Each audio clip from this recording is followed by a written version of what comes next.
Olá, eu sou Raquel e este é o projeto de leitura do livro Diário de Berlim, de William Shirer. Aqui nós vamos ler o início do livro, início da parte 1, que se chama Prelúdios da Guerra, e se inicia na Espanha em janeiro de 1934. É um diário e ele vai anotando dia a dia as suas observações. Eu peço que você assista e, ao final, se gostar, curta e compartilhe este vídeo. Convide seus amigos para acompanhar a leitura deste livro que está se iniciando agora.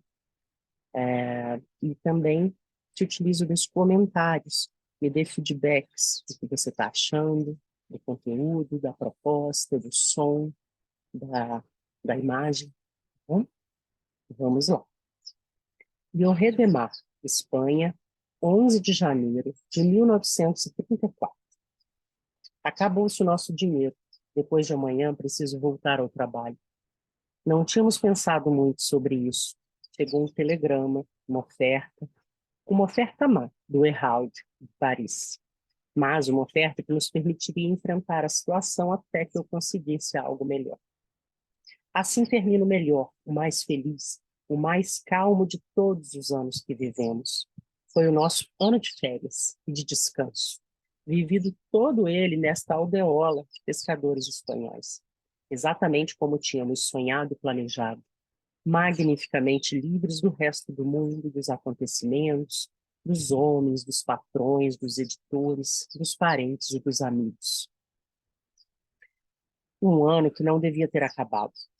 Pelo menos de nossa parte, não desejaríamos que tivesse acabado, pois, se os $1.000 que economizamos não tivessem passado a 600 com a queda do dólar, poderíamos muito bem prolongá-los por mais algum tempo, até que aparecesse um emprego melhor. Penso que foi uma boa época para descanso. Recuperei a saúde perdida na Itália e no Afeganistão em 1930 e 1931. Desculpa. Recuperei a saúde perdida na Índia e no Afeganistão em 1930 e 1931, onde fora atacado de malária e de disenteria. Curei-me também do choque decorrente do acidente de esqui que sofri nos Alpes no inverno de 1932 e, durante algum tempo, ameaçou deixar-me completamente cego, mas que, felizmente, acabou estragando apenas uma vista. O ano que passou, 1933, talvez não tenha sido de simples transição, tanto para nós, pessoalmente, como também para toda a Europa e América. O que Roosevelt está realizando nos Estados Unidos parece cheirar a uma revolução social e econômica. Hitler e os seus nazistas já se encontram no poder há exatamente um ano na Alemanha. E os nossos amigos de Viena escrevem nos dizendo que o fascismo, tanto local, sujeito a influências burocráticas, como o do tipo de Berlim, está ganhando terreno na Áustria com muita rapidez. Aqui na Espanha, a revolução tem andado bastante séria, e o governo direitista de Gil Robles e Alexander Leroux parece inclinado a seguir dois caminhos: restaurar a monarquia ou criar um Estado fascista nos moldes da Itália. Talvez as duas coisas. A Paris, onde cheguei em 1925 e que amei logo com a ternura de meus 21 anos, como se pode amar uma mulher, já de há muito que não é a Paris que encontrarei depois de amanhã. E não tenho nenhuma ilusão sobre isso. Até parece que o mundo para onde vamos voltar é um mundo inteiramente diverso daquele que deixamos há um ano, quando encaixotamos os nossos livros e as nossas roupas em Viena e partimos para a Espanha. Descobrimos o Lloret de Mar quando passeávamos pela costa saídos de Barcelona. Fica a 8 quilômetros da estrada de ferro, metido na meia-lua de uma larga praia arenosa, cavada nos contrafortes dos Pirineus. Tess apaixonou-se instantaneamente pelo lugar. Eu também. Encontramos uma casa mobiliada na praia, uma casa de 3 andares, 10 quartos, 2 banheiros e aquecimento central. Quando o proprietário declarou que o aluguel era de $15 por mês, pagamos um ano adiantado. Todas as nossas despesas, inclusive este aluguel, não têm passado de $60 mensais. Mas que fizemos durante esses últimos 12 meses? Nada de extraordinário, nenhuma grande realização. Nadamos 4 ou 5 vezes por dia de abril até o Natal. Subimos e descemos as encostas dos Pirineus, que vão ter a aldeia e ao mar. Passamos por milhares de olivais, por centenas de florestas de sobreiros e pelos muros caiados e frios das casas dos camponeses, adiando sempre para amanhã e para nunca mais. As excursões que pretendíamos fazer aos picos, que ficam cobertos de neve desde os primeiros dias do outono até meados da primavera. Lemos alguns dos livros que nunca tínhamos podido folhear, no tempo em que era preciso enviar um despacho telegráfico todas as noites, passando de uma capital para outra, de Paris a Londres até Delhi. De minha parte, li um pouco de história, alguma filosofia e A Decadência do Ocidente, de Spengler, A História da Revolução Russa, de Trotsky, Guerra e Paz, de Tolstói, Voyage au bout de la nuit, de Céline, a mais original de todas as novelas francesas publicadas depois da guerra. E tudo, ou quase tudo, de Wells, Shaw, Ellis, Baird, Hemingway, Dos Passos e Dreiser. Alguns amigos vieram passar férias conosco. Os J. Allens, Russell e Pat Strauss e Luiz Quintanilha, um dos mais promissores talentos entre os jovens pintores espanhóis, republicano vermelho. André Segovia, nosso vizinho, vinha ver-nos todas as noites para conversar ou executar Bach e Albeniz na sua guitarra. Durante este ano, tivemos muito tempo para nos conhecer mutuamente, para discutir e gracejar, comer e beber, assistir às corridas de touro durante a tarde e apreciar divertido o bairro chinês de Barcelona à noite. Tempo bastante para apreciar as cores, o verde escuro das colinas, os incomparáveis azuis das águas do Mediterrâneo na primavera, e o céu profundo, sombrio, cinza claro, sempre estendido sobre Madrid. Tempo suficiente para conhecer o camponês, o trabalhador e os pescadores da Espanha, homens dignos e íntegros, apesar de sua vida miserável, quase faminta. Folga bastante para visitar os museus do Prado e de Toledo, com alguns minutos dedicados ao Greco, cujas formas fugidias e opulento jogo de cores nos deixaram maravilhados e fizeram com que todos os quadros da Renascença que tínhamos visto na Itália, mesmo os Da Vinci, os Rafael, os Tiziano e os Botticelli, parecessem pálidos e anêmicos. Foi um ano magnífico. Paris, 7 de fevereiro. Ainda um pouco fatigado das canseiras da noite passada. Ontem, por volta das 5 da tarde, estava na redação do Herald, tamborilando os dedos sobre a mesa e calculando se devia ou não descer até a Câmara, onde o novo primeiro-ministro, Edouard Daladier, devia ler a sua declaração ministerial, quando nos chegou a notícia de que havia um tumulto na Place de la Concorde. Pulei num táxi e fui ver o que havia. Não vi nada demais. Alguns realistas, Camilo de Roy, Jeunesse Patriote, do deputado Pierre Pétanger, e Desordeiros da Solidarité Française, do perfumista François Petit, todos da ala extrema da juventude direitista, ou malfeitores.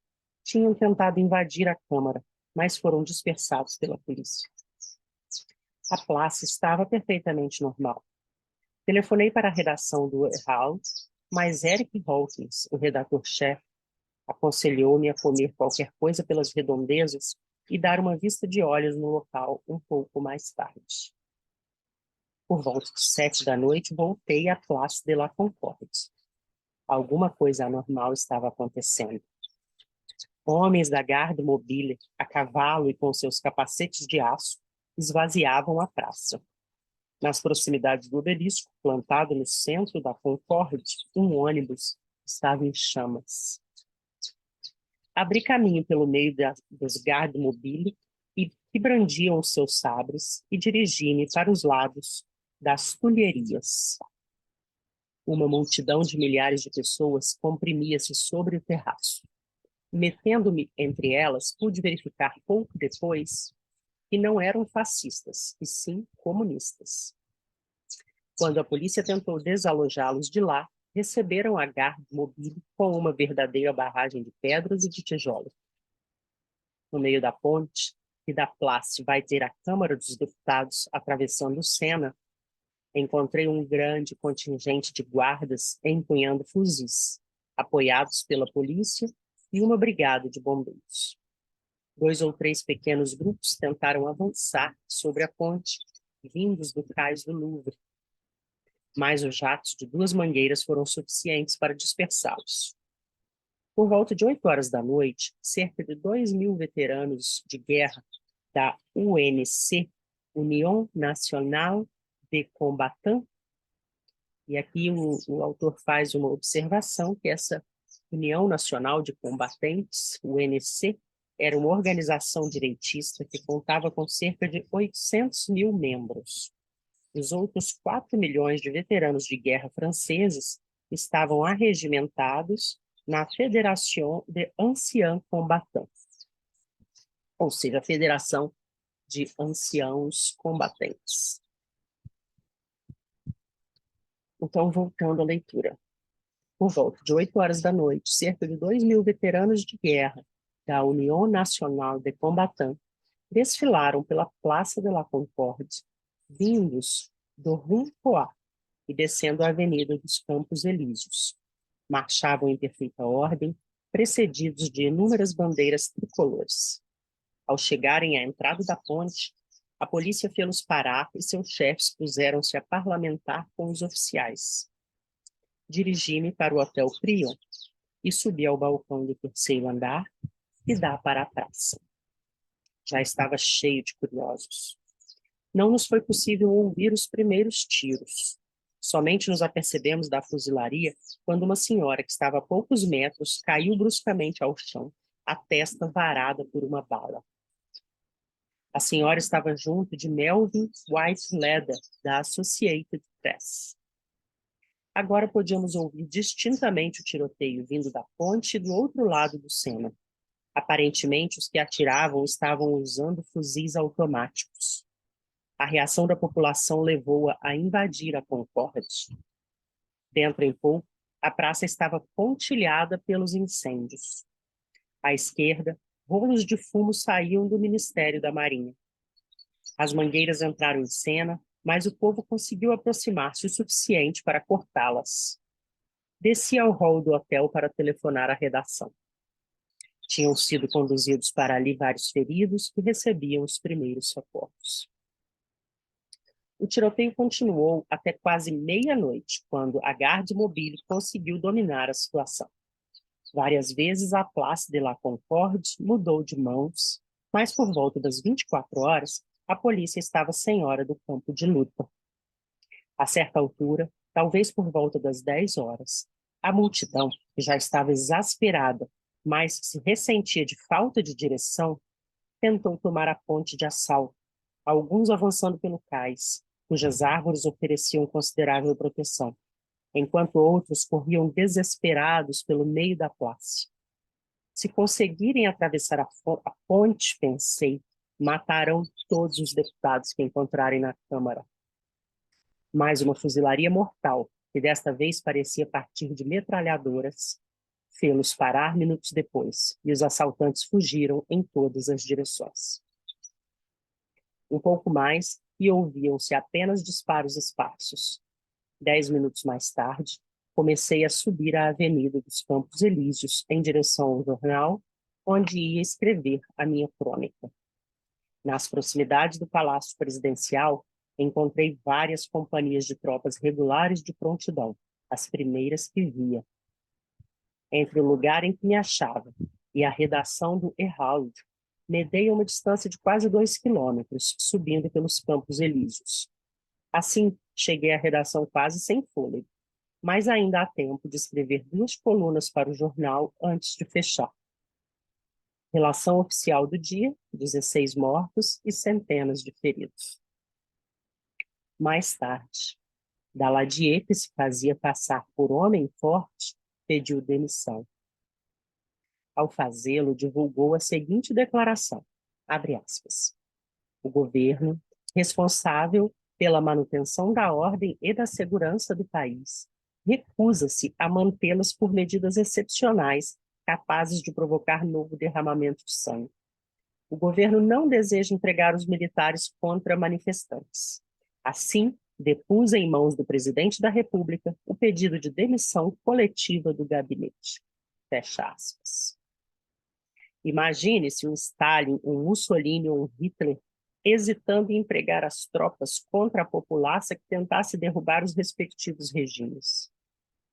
É possível que, na realidade, os distúrbios da noite de ontem tivessem as suas causas no escândalo Stavisky. Mas esse affaire serviu apenas para mostrar a podridão e a fraqueza da democracia francesa. Daladier e o seu ministro do Interior, Eugène Frot, deram à União Nacional de Combattants a necessária licença para realizar a sua manifestação. Deviam tê-la recusado.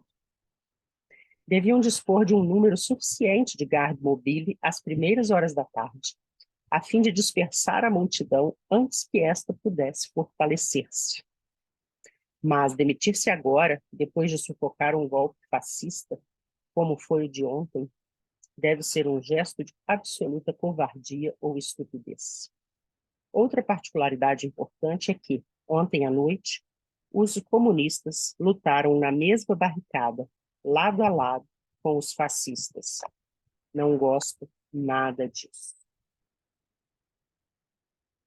Assim, ele relata o que aconteceu em Paris em 7 de fevereiro de 1934. Nós ficamos por aqui, por hoje.